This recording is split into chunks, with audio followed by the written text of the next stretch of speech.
मेरी बहनाएं ध्यान से सुने, एक होती है नंद, एक होती है ननद। अच्छी कौन सी होती है? नंद। देखिए, एक होती है अगर भाभी ने गुस्से में कुछ कह दिया तो मम्मी से पो दिया झगड़ा कराने के लिए, है? या भैया से कह दिया, मम्मी ने कुछ कहा तो भाभी से कह दिया, और भाभी ने कुछ कहा तो भैया से पो दिया, माँ से पो दिया। घर में झगड़ा कलह करवाने वाली लड़की को कहते हैं ननद। ना हो वे दैया रे रे, बाँ करा दे दैया रे रे। और सुनिए, जो समझदार बेटियां होती है ना, अगर पापा में ताऊ में झगड़ा हो रहा है तो बेटी का बोलने का कोई अधिकार नहीं है। अगर चाचा में पापा में झगड़ा हो रहा है तो बेटी का बोलने का कोई अधिकार नहीं है। बेटी को ये सोचना चाहिए जैसा मेरा पिता मेरे लिए वैसे ही ताऊ भी मेरा ही पिता है। मुझे यहाँ जीवन भर नहीं रहना है, मुझे यहाँ से कल जाना है, एक न एक दिन जाना है। मैं क्यों किसी की बुरी बनूं? मेरे लिए तो सब एक हैं। जो ऐसी बेटियां होती हैं ना, चाचा ताऊ सभी के लिए एक नजर रखती है, एक व्यवहार रखती हैं। ऐसी बेटियों के लिए परिवार ही नहीं, ऐसी बेटियों के लिए पूरा गांव रोता है कि भाई वो बेटी इतनी सभ्य थी, उसके चाचा से उसकी चाची से इतनी झगड़ा हुआ लेकिन लड़की ने मुंह नहीं खोला, इतनी सभ्य लड़की थी वो। तो हमें आपको भी सीख लेनी चाहिए मेरी बहनों। अगर चाचा ताऊ में झगड़ा हो रहा है तो बेटियों का कोई भी बोलने का अधिकार नहीं है। और हमारे गांव में तो कुछ ऐसी है, हम नाम बना लिए ना, क्या फायदा, फिर हमारी ट्रेनिंग लग जाए। कुछ ऐसी हैं छोटी मोटी बातन पे बाप माताई तो घरे ना है, बे अगर कहूँ हार में हुए तो बिटियां ले ले लठियां खड़ी हो जाती हैं। ऐसी बिटियों को विदा करके कोई आंसू बहेगा? कोई नहीं बहेगा। वो तो दीपक और जलाएंगे, अच्छी वही चली गई, यहाँ पे हर समय सर पे दैया रे रे करती थी, है ना? तो मेरा निवेदन है, अच्छा तो इसलिए मेरा आपका भी बहनों ये फर्ज बनता है कि चाचा ताऊ या बाबा अम्मा सबके लिए एक दृष्टि रखें।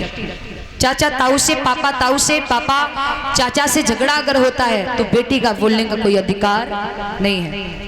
माँ भाभी में झगड़ा होता है तो बेटी का बोलने का कोई अधिकार नहीं है। हाँ, अगर बहू नाजायज बोलती है, नाजायज बोल रही है, कुछ बेटियां ऐसी होती है, सत्य है, अगर बहू नाजायज माँ से अपशब्द बोल रही है नाजायज, तो बेटी सी बेटी होगी तो नहीं सुन पाएगी, क्योंकि उस माँ ने उस बच्चे के लिए क्या क्या किया। आजकल की पता है कैसी है, अगर 8 साड़ी खुद ले ली तो कुछ नहीं, अगर माँ ने 2 साड़ियां ले ली तो थलिया ऊपर बिलिया बजावे। ऐसे करे कैसे लोग, है ना? माँ एक एक साड़ी 2-2 साल चलाती है तब आंखों में नहीं दिखाई देता है, और बहू एक एक बार में 8-8 साड़ियां लेती है, और माँ ने अगर 1-2 साल में अगर 2 भी साड़ी दिलवा दी तो बस थरिया ऊपर बिलिया मुझे बस शुरू है गई। ऐसी औरतों को, ऐसी चाहे वो भाभी हो, चाहे वो चाची हो, चाहे वो ताई हो, ऐसी औरत को हम नागिन कहेंगे।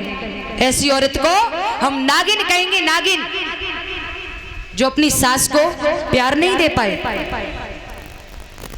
तो सास को भी खाने पीने पर किसी पर बहू के लिए फाउंडेशन नहीं होनी चाहिए, और ये होना भी चाहिए।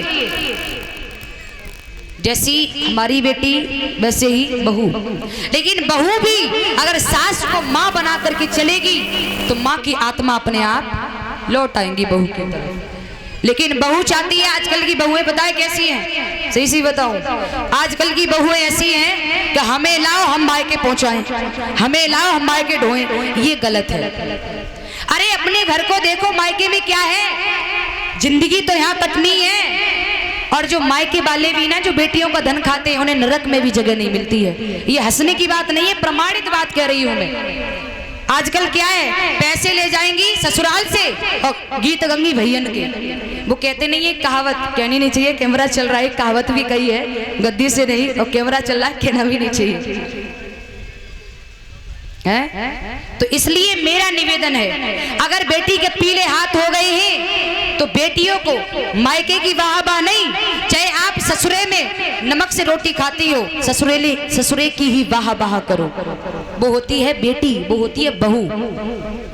ससुरेल में भले ही ये मत कहो कि हम अपने बाप के यहाँ मटर पनीर की सब्जी खाते थे।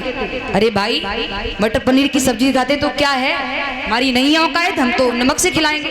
नमक से खाओ लेकिन प्यार से खाओ, है ना महाराज। तो इसलिए मेरा निवेदन है उन भाभी, ताई, चाची सभी से कहना है जो मैं बोल रही हूँ, एक के लिए नहीं सभी के लिए। उन बेटियों के लिए भी मैंने कहा कि बेटियां अगर ये संस्कार लेकर के चलेंगी तो बेटियों के लिए परिवार ही नहीं गांव भी रोएगा, भाई बेटी इतनी सभ्य थी, ऐसी बेटी थी आज तक नहीं थी हुई।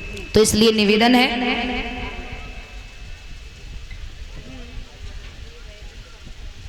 ठीक है। बोलिए गोविंद भगवान की। 501 रुपए भंडारे में, 101 रुपए का मेरे गले में हार, 10-10 रुपए हमारे समस्त स्टाफ के लिए, 10-10 रुपए कलश वाली कन्याओं के लिए, 10-10 रुपए संत मंडल के लिए, श्रीमान श्री देवेंद्र सिंह आर्मी ग्राम जमालपुर जो हमारे मुकेश सर जी के साड़ू साहब जी हैं, ये बैठ कर रहे हैं। प्रभु से प्रार्थना करेंगे धर्म क्षेत्र में आगे को हाथ बढ़ते रहें, प्रभु कृपा वर्षाए, मां लक्ष्मी दाहिनी वास करती रहे।